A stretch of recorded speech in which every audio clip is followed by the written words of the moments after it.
जी बिस्मिल्लाहिर्रहमानिर्रहीम। Dear students, अस्सलाम वालेकुम।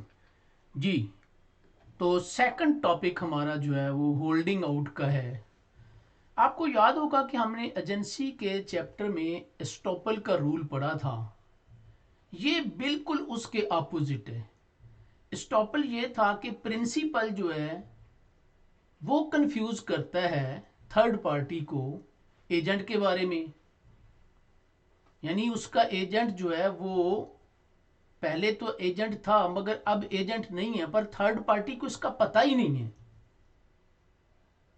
और वो थर्ड पार्टी उससे कोई डीलिंग करके अगर उसको लॉस होता है तो वो प्रिंसिपल को पकड़ेगी, चूंकि प्रिंसिपल ने कंफ्यूज किया थर्ड पार्टी को। ठीक है, वो प्रिंसिपल ABCD पार्टनरशिप भी हो सकती है, और वो ये भी हो सकता है कि एक अब्बा जी ने अपने बेटे को जो है वो लगाया हुआ था चीज़ें लाने के लिए दुकान से, और वो ले जाता था हर हर महीने, वो पैसे भी ले लेता था दुकानदार आके। तो अब्बा जी ने बाद में उसको आग कर दिया, मगर दुकानदार को बताया नहीं, दुकानदार को तो बेचारे को पता ही नहीं था ना। ऐसी सूरत में अब्बा जी को पैसे देने पड़ेंगे। तो ये था स्टॉपल का लॉ।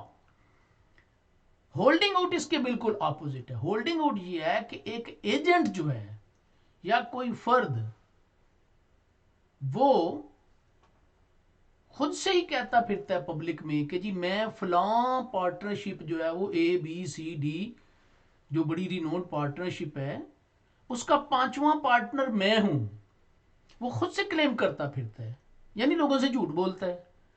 तो वो लोगों को कंफ्यूज करता है, और जब वो लोगों को कंफ्यूज करेगा, अगर किसी थर्ड पार्टी को कोई लॉस होगा तो ABCD अगर दूर है या उन तक पहुंचना मुश्किल है तो वो इसको पहले पकड़ेगा, क्योंकि उसने कहा हुआ है कि मैं भी पार्टनर हूं पांचवा।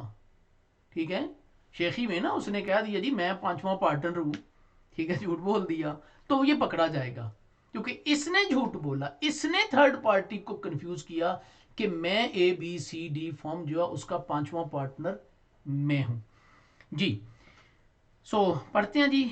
ए पर्सनल हु एक्सप्रेसली और इम्प्लाइडली रिप्रेजेंट, तो वो एक्सप्रेसली रिप्रेजेंट करता है, यानी वो इन राइटिंग बोल के, इम्प्लाइडली या छुपे अंदाज में वो अपने आप को शो करता है, रिप्रेजेंट हिमसेल्फ और knowingly permits himself to be so represented, या वो चाहता है कि उसे पांचवा पार्टनर जो है के तौर पे ये रिप्रेजेंट किया जाए to third party.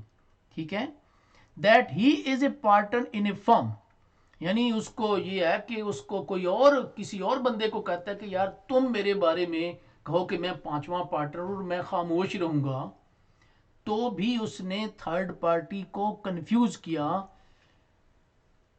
Is called partner by holding out, तो ये पार्टनर बाय होल्डिंग आउट होगा।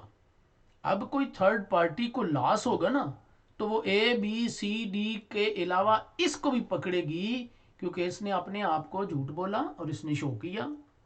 हो सकता है कि ये अच्छा जरा दीनदार बंदा हो, बज़ाहिर शरीफ बंदा हो, इसकी वजह से थर्ड पार्टी ने फर्म के साथ डीलिंग कर ली, फर्म को लॉस, वो थर्ड पार्टी को लॉस हुआ, तो वो इसको पकड़ेगी। If third party gives credit to the firm, partner by holding partner by holding out shall be liable just like any other partner। अगर थर्ड पार्टी को खुलास हुआ या उसने थर्ड पार्टी ने इसकी वजह से इसके बियाफ, इसकी शोहरत को देखते हुए, इसकी गुडविल को देखते हुए, इसकी शराफत को बज़ाहिर देखते हुए उसने पार्टनरशिप को, ABCD पार्टनरशिप को कोई क्रेडिट दिया, मगर उसको पैसे नहीं मिले, ये इससे पैसे रिसीव करेगा। अच्छा, अब ये होल्डिंग आउट जो है ये जाके ABCD को कहता है कि जी मुझे तो चूंकि मुझसे उसने थर्ड पार्टी ने पैसे ले लिए हैं, तो मैं चूंकि मुझे आप पैसे दें, चूंकि आपके भी आप मैंने दिए हैं। तो वो कहेंगे कौन हो भाई आप, हम तो आपको जानते ही नहीं है।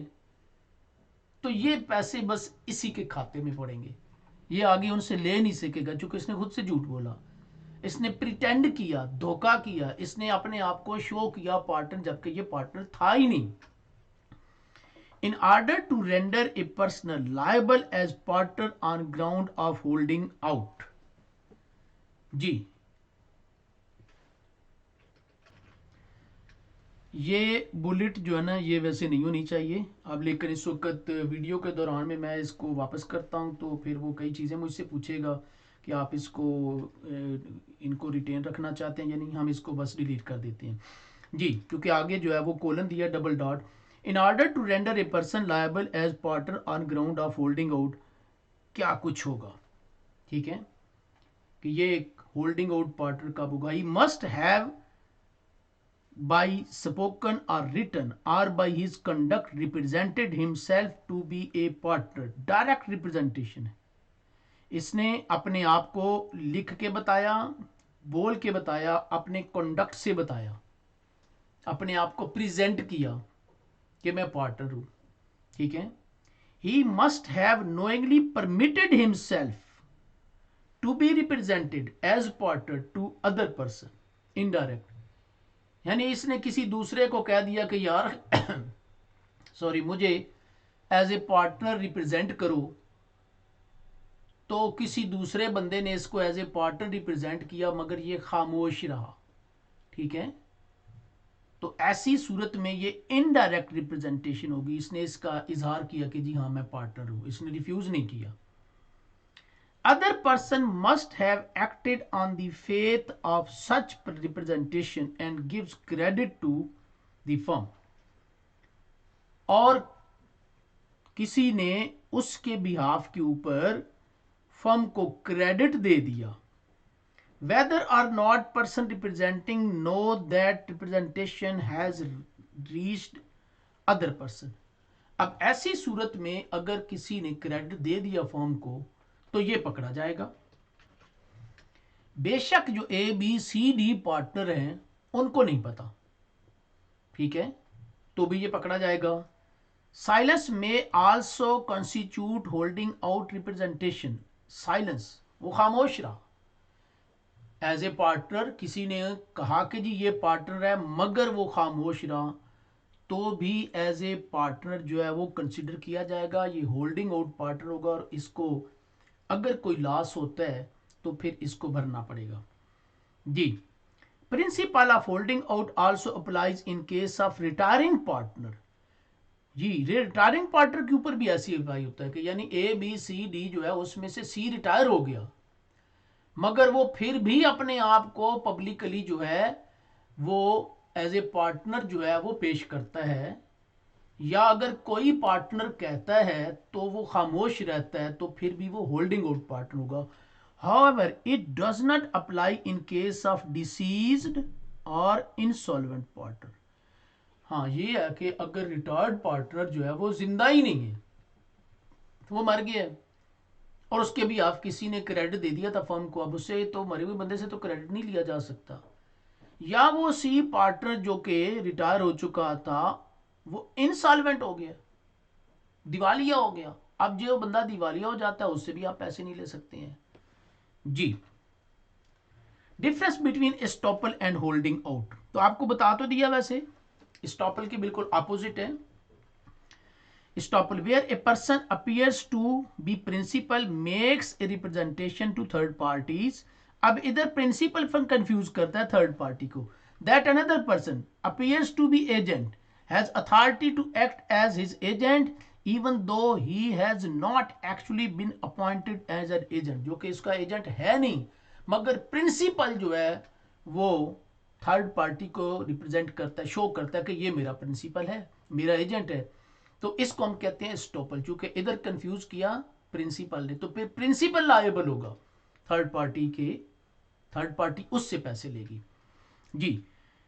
where a person appears to be principal has previously represented to a third party that another person appears to be agent has authority to act as his agent, ठीक है, और उसने थर्ड पार्टी को कहा कि ये इसके पास अथॉरिटी है एज एन एजेंट जो है एक्ट करने के, and authority was subsequently taken away and ended, authority थी उसके पास मगर वो अथॉरिटी ले ली गई, ठीक है, एंड हो गया, मगर उसने थर्ड पार्टी को बताया नहीं है, लोगों को बताया ही नहीं है, एक एजेंट था मगर उसने बताया ही नहीं है पहली सिचुएशन ये था कि एजेंट है ही नहीं, ऐसे ही वो झूठ बोल रहा है प्रिंसिपल, तो भी प्रिंसिपल लायबल होगा, लॉसेस का थर्ड पार्टी उसे लेगी।